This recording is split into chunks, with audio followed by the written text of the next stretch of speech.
अस्सलाम वालेकुम, मैं हूँ नौशीन हुसैन। इस वक्त मौजूद हूँ दरियाए ऑंतोनो के किनारे मौजूद इस तारीख़ी किले की जानिब, और मैं ये सीढ़ियाँ ऊपर की जानिब उस किले तक ही पहुँचती हैं और मैं ऊपर जा रही हूँ इस वक्त इस तारीख़ी विरसे को देखने के लिए।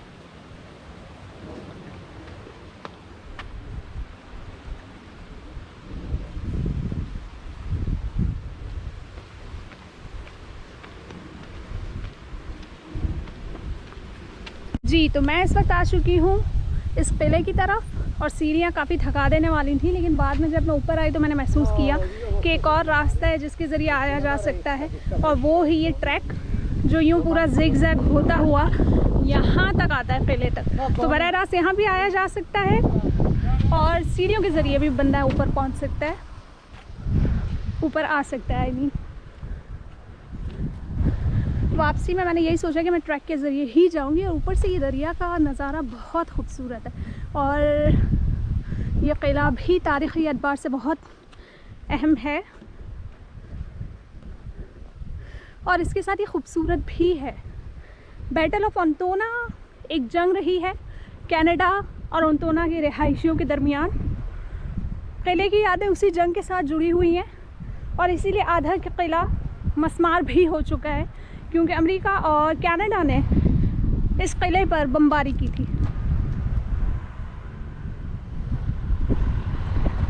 फ़िलहाल तो मैं आपको ये बाहर से दिखाती हूँ, देखते हैं अंदर जाने का कोई तरीक़ाकार है या नहीं।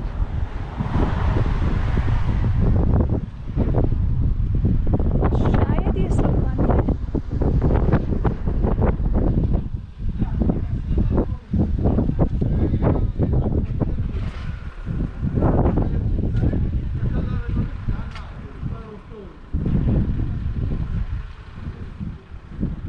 मगर इस किले के चारों तरफ बाउंड्री वॉल है, जहाँ पर आप जाकर दरिया का नज़ारा कर सकते हैं, दरिया मोरो का।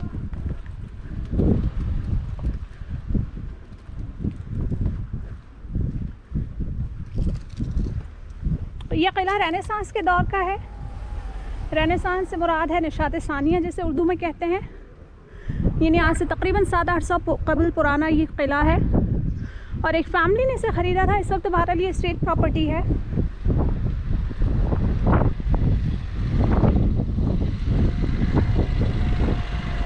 और मुझे लगता है किला बंद नहीं है, बल्कि खुला हुआ है, तो फिर हम अंदर जाएंगे।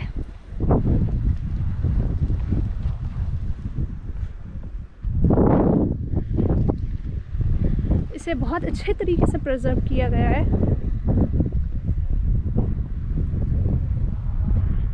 वैसे जगह भी बहुत सीने का फोटोजेनिक है, यहाँ पे बहुत अच्छी तस्वीर आ सकती हैं। हम इसी ट्रैक से होते हुए जाएंगे। वैसे इटालियन के लिए जगह जगह पर वॉकिंग जॉगिंग ट्रैक होना बहुत ज़रूरी है। ये लोग एक्सरसाइज बहुत पसंद करते हैं, वॉक करना पसंद करते हैं, जॉगिंग करना भी पसंद करते हैं, और साइकिलिंग तो है ही। जी, आपको इस किले की थोड़ी सी तारीख़ बता दूँ। इस किले का नाम है ऑंतोना के इस तारीख़ी किले का नाम है एरागोनीज़, कासिल एरागोनीज़। तो बुनियादी तौर पर यह किला 13वीं सदी में तामीर किया गया था, और दिफा के पर्पस के लिहाज से ही तामीर किया गया था। 14वीं सदी में इसके आर्किटेक्चर को थोड़ा तब्दील किया गया, और यही काम तामीर नौ का 15वीं सदी में भी जारी रहा। शुरू में यह किला वैसे तो दिफा के तौर पर इस्तेमाल होता रहा कुछ सदियों तक के, यानी 17वीं सदी तक के इसे दिफा के तौर पर ही इस्तेमाल किया जाता रहा। फिर 17वीं सदी में इसे बैग्लियोनी फैमिली ने हुकूमत से ख़रीद लिया था, और उन्होंने अपने एक मुक़द्दस रिहाइशगाह के तौर पर इसका इस्तेमाल शुरू कर दिया था। और उसी फैमिली ने अंदर महल तामीर किया था इसके, ताकि वो एक रिहाइशगाह के तौर पर इस्तेमाल हो सके। जबकि 19वीं सदी में बैटल ऑफ ऑंतोना हुई, और इस बैटल में यानी इस जंग में जर्मनी ने और अमेरिका ने यहाँ पर बमबारी की, जिससे किले की तामीर को बहुत ज़्यादा शदीद नुकसान पहुँचा। उसी के 3 साल बाद आधा किला अंदर से मस्मार हो गया, जो समंदर के सामने फेस कर रहा है, और उसकी वजह थी लैंडस्लाइडिंग। इस तरह किले की जो अंदरूनी सूरत हाल है वो बहुत ही खस्ता हाल है, जबकि बाहर से जो वॉल्स हैं किले की वो अभी तक के देखने से ताल्लुक़ रखती हैं और तारीख़ के कदरदानों को मशहूर कर देती हैं।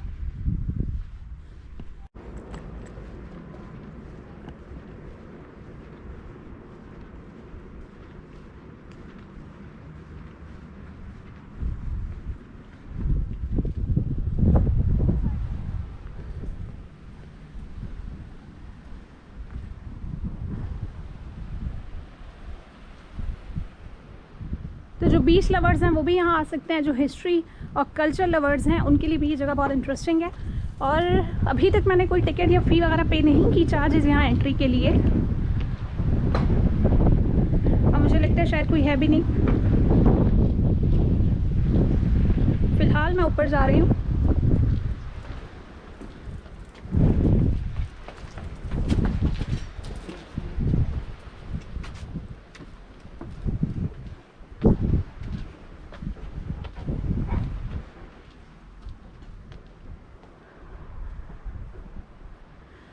बहुत खूबसूरत जगह है ये, देखने से ताल्लुक़ रखती है, और ऊपर से नज़ारा और व्यू बहुत अच्छा है। अंतोना का पोर्ट सिटी पूरा यहाँ से देख सकते हैं।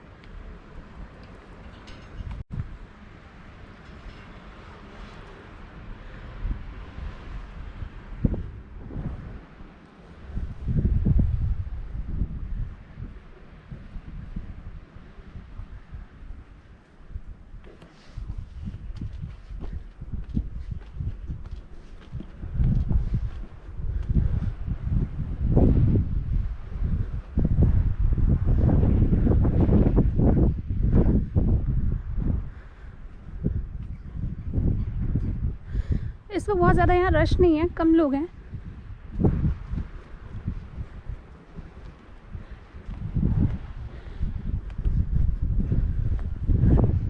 जब मैंने नेट पर सर्च किया था तो उसमें इस जगह को विज़िट करने के लिए तकरीबन 1.5 घंटे का दौरानिया बताया था कि अगर अच्छी तरह इस किले को विज़िट करना चाहते हैं तो अपने टाइम में से, वक्त में से 1.5 घंटे का दौरानिया निकालना होगा आपको, ताकि आप इस किले को तफसीली देख सकें।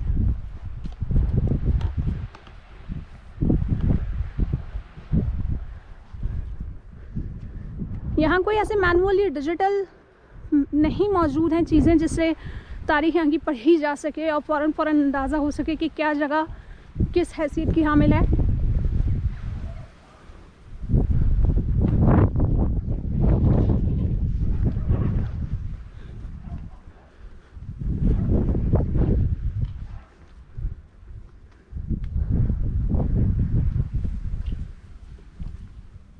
बहरहाल एक चीज़ की ज़रूर दाद देनी होगी, और वो ये कि किले को बहुत अच्छी तरह से प्रिजर्व किया गया है। दूसरा, कोई एंट्री फ़ी भी नहीं है, और जब ये किला किसी फैमिली की प्रॉपर्टी रहा होगा तो यकीनन इसे बहुत अच्छी तरह से सजाया गया होगा, डेकोरेट किया गया होगा, या इसके आर्किटेक्चर को मेंटेन किया गया होगा।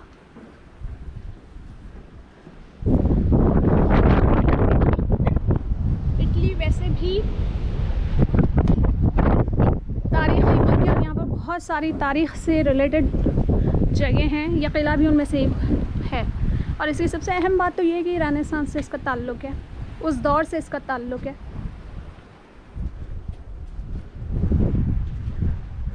लोग हैं मगर बहुत कम है।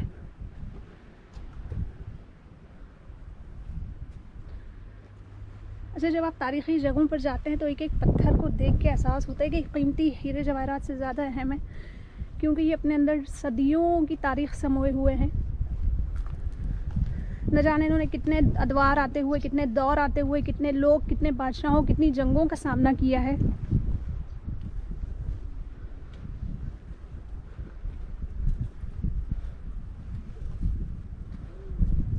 किले बुनियादी तौर पर किसी भी शहर की हिफाजत के लिए बनाए जाते थे, बिलखुसूस जो साहिल समंदर या दरिया के किनारे शहर आबाद होते हैं, वहाँ किले साहिल की तरफ और लाइट हाउस ज़रूर होते हैं। अंतोना में भी ऐसा ही है, और वो इसलिए कि शहर की हिफाजत को यकीनी बनाया जा सके। इसकी अहम तरीन वजह यही होती है, और इसलिए जगह जगह पर वहाँ पर एंट्री पर ऐसी वॉल्स या विंडोज़ होती हैं कि वहाँ पर सिपाही बैठकर अंदाज़ा लगा सकें कि बहरी जहाज़, ये जो लोग सामने से आ रहे हैं, वो शहर की हिफाजत के लिए मुनासिब हैं या किसी ख़तरे की अलामत है।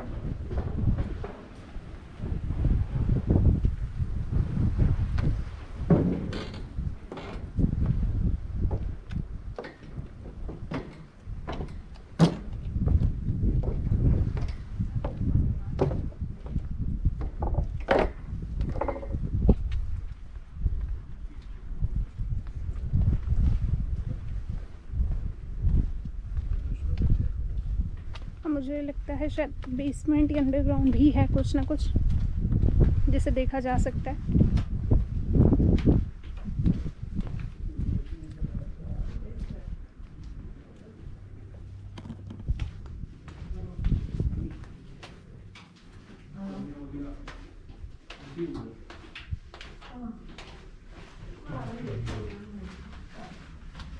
यहाँ बहुत ज़्यादा अंधेरा है और मुझे लगता है शायद वो बाहर निकलने का रास्ता होगा।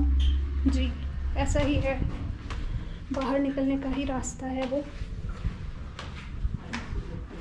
मगर ये रास्ता बंद है तो इसलिए अगली जगह से ही जाना होगा।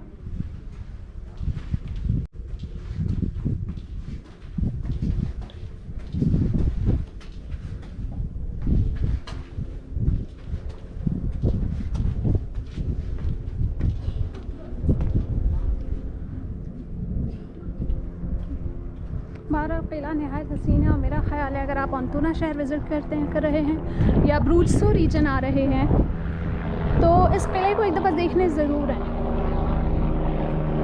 दरिया मोरो का भी लुत्फ़ लें, और ये है ऊपर एक हेलीकॉप्टर जा रहा है, दरिया मोरो का भी लुत्फ़ लें और इस कैसल को भी ज़रूर देखें। एक तो ये कि फ्री ऑफ चार्ज है, दूसरा घूम फिर कर आपको यहाँ एक अच्छी फीलिंग आएगी, एक पॉजिटिव फीलिंग आएगी।